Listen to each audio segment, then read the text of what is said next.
Hello friends, स्वागत है आपका आपके अपने यूट्यूब चैनल आर के वर्मा इलेक्ट्रिकल पर। तो फ्रेंड्स, इस वीडियो में डिस्कस करेंगे यानी यूपीपीसीएल में जो आने वाली भर्ती हैं प्लस जो पिछली भर्ती हुई है 608 वाली, काफ़ी बच्चों ने उसमें कोर्ट केस भी किया है कंप्यूटर में नॉर्मलाइजेशन को लेकर। तो फाइनली उनका क्या होने वाला है, यानी आने वाली जो भर्ती हैं उनमें कंप्यूटर में नॉर्मलाइजेशन होगा या नहीं होगा, और जो पिछली जो वैकेंसी गई है जिसमें कंप्यूटर में केस किया हुआ है उसमें नॉर्मलाइजेशन वाला केस का क्या होने वाला है। तो चलिए फिर फ्रेंड वीडियो को स्टार्ट करते हैं। वीडियो स्टार्ट करने से पहले आपसे रिक्वेस्ट है, यदि आप चैनल पर नए हैं तो प्लीज़ चैनल को सब्सक्राइब कर लें और साथ में बेल आइकन को भी प्रेस कर लें, जिससे कि आने वाली वीडियो का कोई भी नोटिफिकेशन आपको सबसे पहले प्राप्त हो सके। और आप हमारे टेलीग्राम ग्रुप पर भी ज्वाइन कर लें, जिसका लिंक आपको नीचे वीडियो के डिस्क्रिप्शन में मिल जाएगा। तो फ्रेंड वीडियो को स्टार्ट करते हैं। तो फ्रेंड्स, काफ़ी बच्चों की ये क्वेरी रहती है कि सर इस कोर्ट केस का क्या होगा, इसका भर्ती पर क्या प्रभाव पड़ेगा। तो दोस्तों, आज की वीडियो इसी टॉपिक से संबंधित रहने वाली है। दोस्तों, कल की डेट में तीन नोटिफिकेशन जारी की गई वैकेंसी अपडेट को लेकर। तो यहाँ पर आप देख पा रहे हैं। तो दोस्तों, यहाँ पर साफ साफ लिखा हुआ है, यानी असिस्टेंट अकाउंटेंट और जो बाद बाकी जो दो वैकेंसी हैं उसमें साफ साफ यहाँ पर लिखा हुआ है। यहाँ पर आप देखेंगे,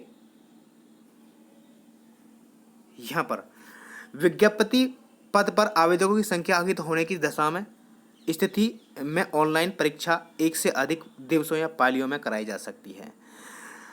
संकलन 1 के अनुसार नॉर्मलाइजेशन मेथड सीबीटी के प्रथम एवं द्वितीय भाग श्रेष्ठता निर्धारित में उपयुक्त होगा, यानी दोनों में नॉर्मलाइजेशन का मेथड किया जाएगा। तो दोस्तों, सबसे पहले तो ये आपका ये क्लियर हो जाता है कि दोनों पद्धतियों में आने वाली जो भर्ती हैं सब में कंप्यूटर में नॉर्मलाइजेशन होना निश्चित है, यदि आपकी जो परीक्षा है एक से अधिक पालियों में कराई जाती है।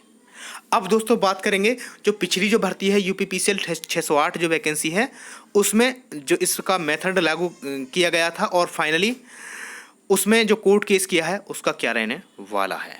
तो चलिए फिर उसे भी देख लेते हैं दोस्तों, उसका क्या होने वाला है कि यूपीपीसीएल जो 608 वैकेंसी है उसमें आपने साफ साफ देखा होगा नीचे, यानी यहाँ पर आप देख पा रहे हैं ये जो आपका रिजल्ट जो आपका दिया गया है ये आपका कोर्ट के अधीन है, यानी इस पर एक याचिका डली हुई है। यहाँ पर एक देख पा रहे हैं, ये याचिका जो है आपकी इलाहाबाद हाई कोर्ट में डली हुई है। इसका नंबर ये दिया गया है, कुलदीप सिंह एंड अदर। इन बच्चों ने याचिका डाल रखी है कि इसमें मतलब नॉर्मलाइजेशन कंप्यूटर में ना किया जाए।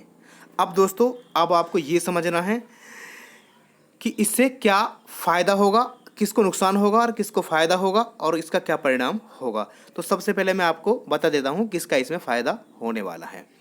तो दोस्तों, काफ़ी बच्चे ऐसे हैं कि जो कंप्यूटर में 2-3 नंबर से वो फेल थे, लेकिन उनके जो नंबर थे वो लगभग 125 से लेकर 145 के बीच में भी उनके नंबर थे, लेकिन वो कंप्यूटर में 1 या 2 नंबर से या 3 नंबर से वो फेल हो जा रहे थे।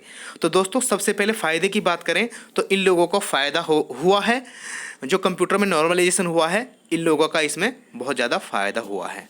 अब दोस्तों, बात करते हैं अब नुकसान किसको हुआ है। नुकसान उन बच्चों का हुआ है जिनके नंबर ज़्यादा थे और कंप्यूटर में वो मतलब यानी फ्रेंड जिनके नंबर थोड़ा बहुत कम थे और वो कंप्यूटर में पास थे, यानी जो आपका जो मिनिमम डॉक्यूमेंट वेरिफिकेशन के लिए लगाई गई है उसके उनका थोड़ा बहुत कम थे, यानी किसी कारणवश 1-2 नंबर से उनका डॉक्यूमेंट वेरिफिकेशन नहीं हुआ है और दोस्तों वो कंप्यूटर में पास थे, तो उनको बहुत ज़्यादा नुकसान इस भर्ती में हुआ है कंप्यूटर में नॉर्मलाइजेशन के अनुसार। अब दोस्तों, बात करते हैं कि इसमें अब तो ये आपको पता लग गया होगा किसको फ़ायदा होने वाला है और किसको नुकसान होने वाला है, ये तो आप क्लियर कर ही चुके होंगे।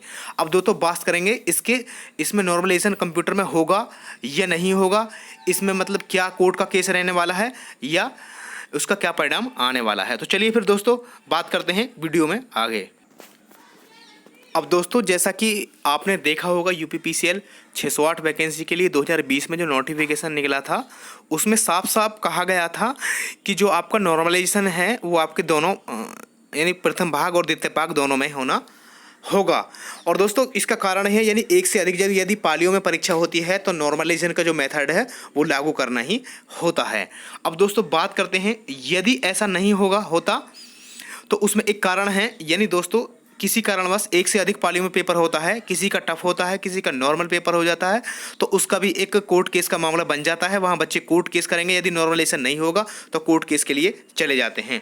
तो अब की बार जो नई वैकेंसी निकली है, आपने यहाँ पर आपने साफ साफ देखा होगा दोस्तों, यानी अगर कुछ नियम में कुछ परिवर्तन होता तो यहाँ पर आप देख पा रहे हैं फ्रेंड्स, ये जो आपको नई जो वैकेंसी निकली है असिस्टेंट अकाउंटेंट की जो वैकेंसी निकली है, कल ही के दिन वैकेंसी निकली है शाम को, और यहाँ पर आपको दिखाई दे रहा होगा, विज्ञप्ति पद पर आवेदकों की संख्या अधिक होने की स्थिति में ऑनलाइन परीक्षा एक से अधिक पालियों या दिवसों में कराई जा सकती है। विभिन्न पालियों के प्रश्न पत्रों में मूल्यांकन के पश्चात संकलन ए के अनुसार नॉर्मलाइजेशन मेथड यानी आपका CBT प्रथम एवं द्वितीय भाग, यह साफ साफ लिखा हुआ है दोस्तों।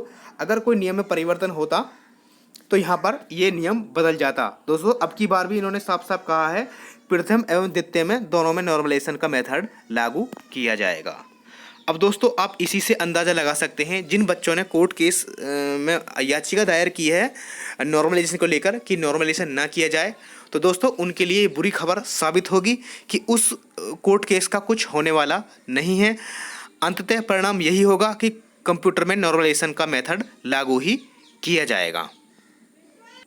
तो मेरे भाई यहाँ पर आपको क्लियर हो जाता है कि जो आने वाली जो वैकेंसी हैं उनमें प्लस जो पिछली वैकेंसी थी उसमें, यानी सब में दोनों पार्टों में यदि एक से अधिक पालियों में परीक्षा होती है तो दोनों में कंप्यूटर में नॉर्मलाइजेशन, यानी दोनों पार्ट प्रथम पार्ट और द्वितीय पार्ट दोनों में कंप्यूटर में नॉर्मलाइजेशन किया जाएगा, यानी दोनों पार्टों में नॉर्मलाइजेशन किया जाना संभव है। और दोस्तों अब मेरी उन बच्चों से एक रिक्वेस्ट है कि जो बच्चे नई वैकेंसी का इंतजार कर रहे हैं तो फाइनली कोर्ट वोट के चक्कर में ना पड़ें, अपनी तैयारी अच्छे से करें। अब जल्दी ही वैकेंसी आने वाली है। अब फ्रेंड काफ़ी बच्चे ये भी कमेंट करेंगे सर जो वैकेंसी है वो कब तक आ सकती हैं और कितना कितना आ सकती हैं।